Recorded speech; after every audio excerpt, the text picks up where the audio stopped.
अगस्त के महीने में या फिर जो बारिश का सीज़न होता है, ये सीज़न में हम आपको 5 ऐसी वेजिटेबल बताएँगे जो कि घर पर आप इज़िली ग्रो कर सकते हैं। उसको ज़्यादा एफर्ट्स नहीं लगता और ज़्यादा स्किल भी नहीं लगती। इज़िली आप एक पॉट साइज़ लेंगे, वहाँ पर लगा देंगे, तो 1.5 या 2 महीने के बाद आपको फ्रूटिंग मिलना शुरू हो जाएगी।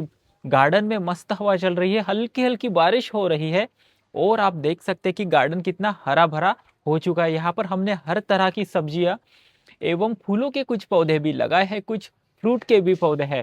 तो आइए बढ़ते हैं आगे और वीडियो को जल्दी से जल्दी शुरू करते हैं। तो मैं गौरव सुरकार और अपने हाल ही में ही गौरव गोल्डन रूफटॉप देखने को शुरुआत की है। और अब तक आपने हमारे चैनल को सब्सक्राइब नहीं किया तो पहले हमारे चैनल को सब्सक्राइब कीजिए और बेल नोटिफिकेशन आइकॉन को ऑन कीजिए ताकि ऐसे ही नए नए वीडियो हम आपके लिए लाया करेंगे। अब बढ़ते हैं आगे और वीडियो को शुरू करते हैं। तो हमारी पहले वेजिटेबल है ये हमारी कॉर्न।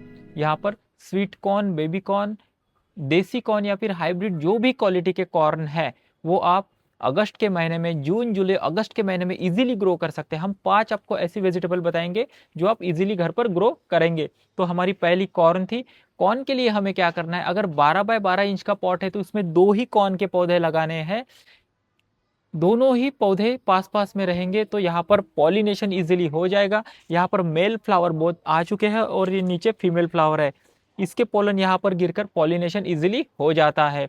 इसके लिए मिट्टी की बात करें, मिट्टी का टेक्सचर अगर ले तो यहाँ पर इसको भुरभुरी मिट्टी चाहिए, ज़्यादा काली की मिट्टी भी नहीं चाहिए जिसमें वाटर क्लॉट हो सके। तो यहाँ पर हम 50% गार्डन सॉइल लेते हैं, उसमें 30% आप कोई भी कंपोस्ट मिला सकते हैं क्योंकि ये हेवी फीडर पौधे पौधे होते हैं। उसके बाद 20% यहाँ पर रिवर सैंड मिला देंगे, अच्छे से कॉम्बो बना लेंगे और एक पॉट में 12 बाय 12 इंच का पॉट है उसमें 2 पौधे लगाएंगे। ऐसे आप आपके हिसाब से जितने चाहे पौधे लगा सकते हैं।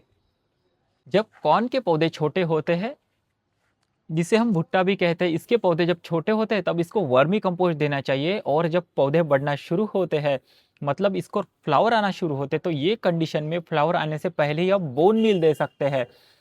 इसमें नीम केक भी डाल सकते हैं। 12 इंच के गमले की बात करें तो यहाँ पर 40 या 50 ग्राम तक आप एक पॉट में बोन मील डाल सकते हैं जो कि पौधे में फ्लावरिंग लाएगा और यहाँ पर फ्रूटिंग भी बहुत ही अच्छी करेगा।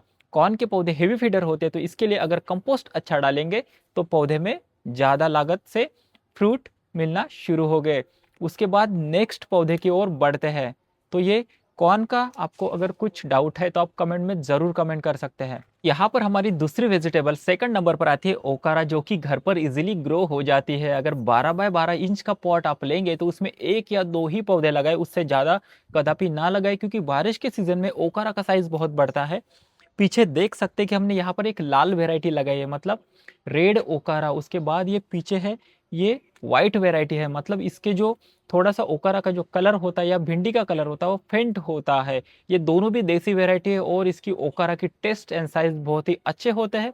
पौधे भी घर पर इजीली ग्रो हो जाते हैं। अगर हम पॉटिंग मिक्स की बात करें तो यहाँ पर इसके लिए पॉटिंग मिक्स कैसा लेना है, तो यहाँ पर 50% गार्डन सॉइल ले सकते हैं, 30% रिवर सैंड और 20% कोई भी कंपोस्ट आप इसमें डाल सकते हैं। शुरुआती दिनों में ही कंपोस्ट दे दिया तो बाद में कंपोस्ट की आवश्यकता नहीं पड़ती और 45 टू 50 डेज में ओकारा यहाँ पर फ्रूटिंग देने में काबिल हो जाता है।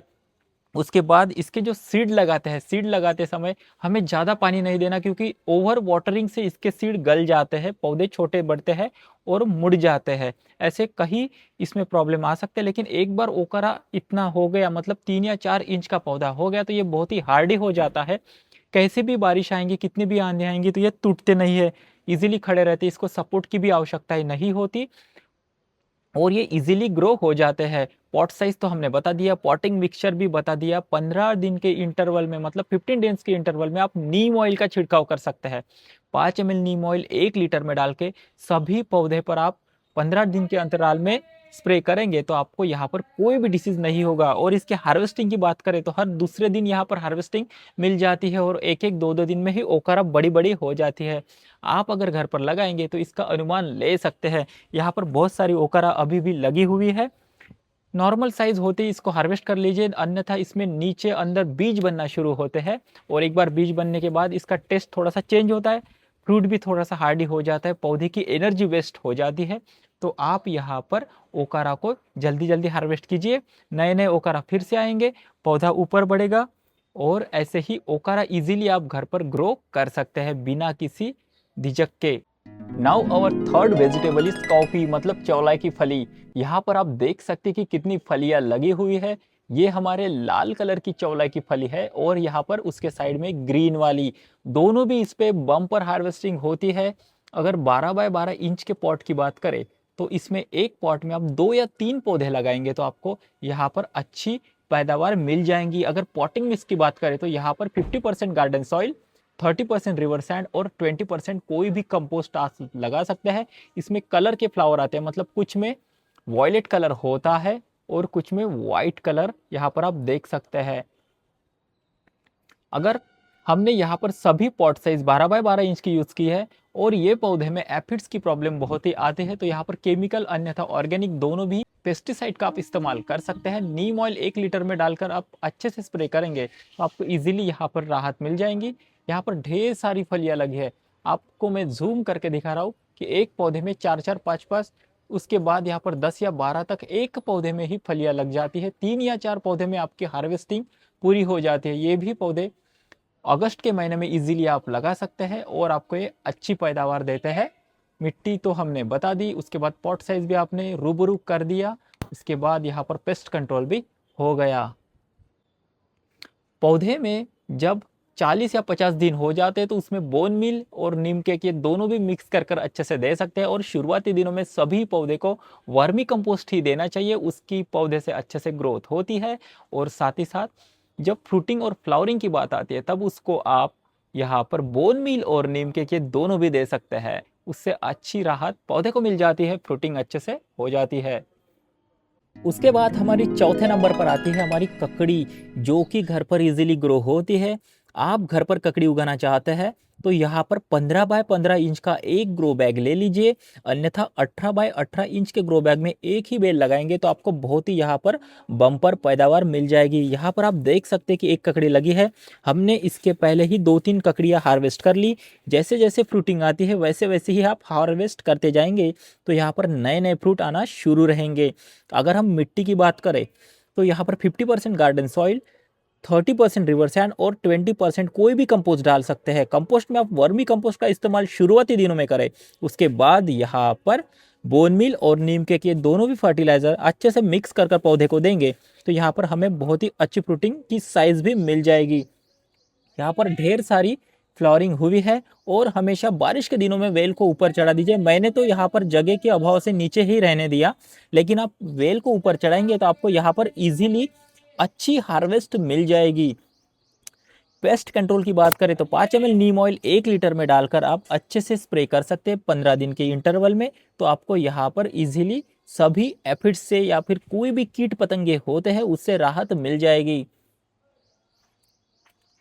आप देख सकते हैं कि यहाँ पर इसके पौधे अच्छे से ग्रो हुए हैं। शुरुआती दिनों में जून जुलाई अगस्त के महीने में ककड़ी के पौधे इजीली लग जाते हैं। इसकी पहले सीडलिंग तैयार कीजिए और उसके बाद बड़े वाले पॉट में शिफ्ट कर दीजिए। एक बार शिफ्टिंग हो गई फिर से पौधे बहुत ही तेजी से बढ़ना शुरू हो गए। इसके बाद ये हमारी क्लाइंबर वेराइटी है और यहाँ पर इसकी 3 या 4 फीट के बाद टिप को अच्छे से प्रून कर दीजिए, उसके बाद पौधे बहुत ही फास्ट बढ़ेंगे, मल्टीपल ब्रांचेस आएगी, उसमें फीमेल फ्लावर आएंगे और यहाँ पर पॉलिनेशन होके ढेर सारी फ्रूटिंग आपको मिल जाएगी। पांचवा और हमारा लास्ट नंबर है करेला। करेले की बेल एक बार लगा देंगे तो उसको कोई भी यहाँ पर मेंटेनेंस की आवश्यकताएं नहीं होती। एक बार करेले का पौधा अच्छे से ग्रो हो गया तो इसके फ्रूटिंग मिलना शुरू होती जाती है। उसके बाद 15 दिन के इंटरवल में इसको नीम ऑयल का छिड़काव जरूर करते रहे ताकि ये पेस्ट से बचा रहे। उसके बाद अगर पॉटिंग मिक्स की बात करें तो मिट्टी नीचे बहुत ही इसकी भुरभुरी होनी चाहिए। यहाँ पर 50% अगर गार्डन सॉइल लेते हैं तो उसमें 30% रिवर सैंड का आप इस्तेमाल ज़रूर कीजिए ताकि मिट्टी भुरभुरी रहे। और उसके बाद यहाँ पर 20 to 30% कोई भी अच्छा सड़ा गला कंपोस्ट डाल सकते हैं, उससे पौधे में ज़्यादा फ्रूटिंग होती है, पौधे अच्छे से ग्रो होते हैं।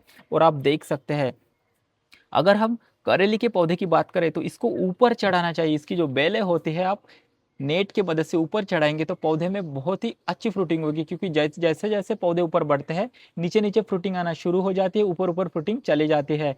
इसके भी टिप को आप प्रून करते रहे ताकि यहाँ पर ये इसकी बेलें थोड़ी सी बुशी हो सके और यहाँ पर बहुत सारे फीमेल फ्लावर आ सके। सभी पौधे में पहले मेल फ्लावर आते हैं जो कि पॉलिनेटर को अट्रैक्ट करने के लिए होते हैं। उसका काम पहले नहीं होता, उसके बाद फीमेल फ्लावर आना शुरू हो जाते हैं।